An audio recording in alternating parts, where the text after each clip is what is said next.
दुर्ग जिला अस्पताल में बच्चा अदला बदली का मामला पिछले कुछ दिनों से सुर्खियों में था। दो परिवार कुरैशी और सिंह ने अस्पताल प्रशासन पर यह आरोप लगाया उनके नवजात शिशुओं की अदला बदली कर दी गई। इस घटना के बाद से दोनों परिवारों में तनाव बना हुआ था और वे अपनी असली बच्चों को पाने के लिए प्रशासन से न्याय मांग रहे थे। जिला प्रशासन द्वारा डीएनए जाँच के लिए दोनों नवजात शिशुओं और उनके संभावित माता पिता के सैंपल लिए गए। इसके बाद बाल कल्याण समिति के पास डीएनए रिपोर्ट बंद लिफाफे में पहुंची। इसमें दोनों परिवारों की मौजूदगी में खोला गया। डीएनए रिपोर्ट में स्पष्ट हो गया कि अस्पताल में वास्तव में बच्चों की अदला बदली हुई थी। रिपोर्ट के आधार पर जिला प्रशासन ने तत्काल प्रभाव से दोनों बच्चों को उनके असली माता पिता को सौंप दिया। इस फैसले के बाद दोनों परिवारों में खुशी की लहर दौड़ गई।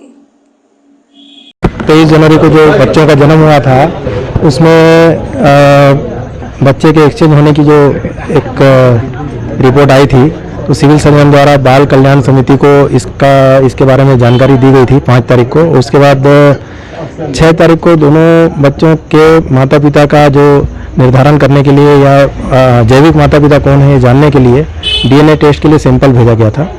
उस सैंपल की रिपोर्ट आज आई है और उस सैंपल की रिपोर्ट को सीलबंद लिफाफे में बालक कल्याण समिति को सौंपा गया था।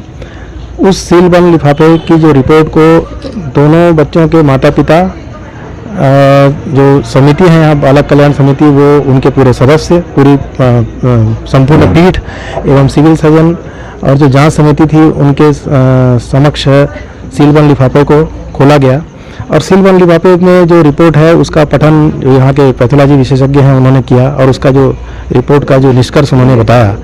रिपोर्ट के निष्कर्ष के आधार पे बच्चे की अदला बदली हुई थी और इसकी पुष्टि डीएनए रिपोर्ट में हुई है। क्योंकि बच्चे की अदला बदली हुई थी और डीएनए में इसकी पुष्टि हो गई है इसलिए जो बालक कल्याण समिति ने विधिवत निर्णय देते हुए बच्चों को उनके जैविक माता पिता को सौंप दिया है। ये पूरे प्रकरण में सबसे पहले प्राथमिकता ये थी कि भाई जो बच्चे का जैविक माता पिता की जल्द से जल्द सुनिश्चित की जाए और उनको सौंपा जाए।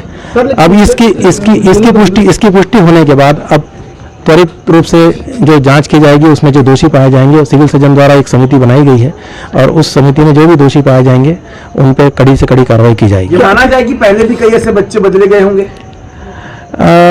इस तरह से कोई अनुमान नहीं लगाया जा सकता लेकिन इस प्रकरण में कार्रवाई जरूर की जाएगी। इतनी बड़ी चूक आखिर कैसे हो गई ये तो अभी जांच समिति इसको निर्णय लेगी कि किसके द्वारा किस स्तर पर ये चूक हुई है और उसमें क्या सुधारात्मक उपाय किए जा सकते हैं। कब तक आ जाएगा सर रिपोर्ट? मैं ये उम्मीद करता हूं कि 1 हफ्ते में इनकी रिपोर्ट आ जाएगी। चाहूंगी बस मैं इतना कहना चाहूंगी मेरा बच्चा मेरे पास है, बस हम खुश हैं।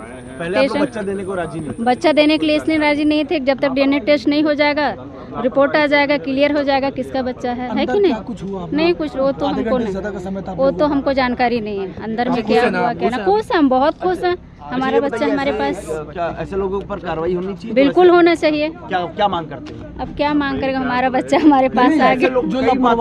जो लापरवाही हुई है उनके ऊपर कार्रवाई करना चाहिए ना। ठीक है, नाम बताएंगे आपका? रानी सिंह।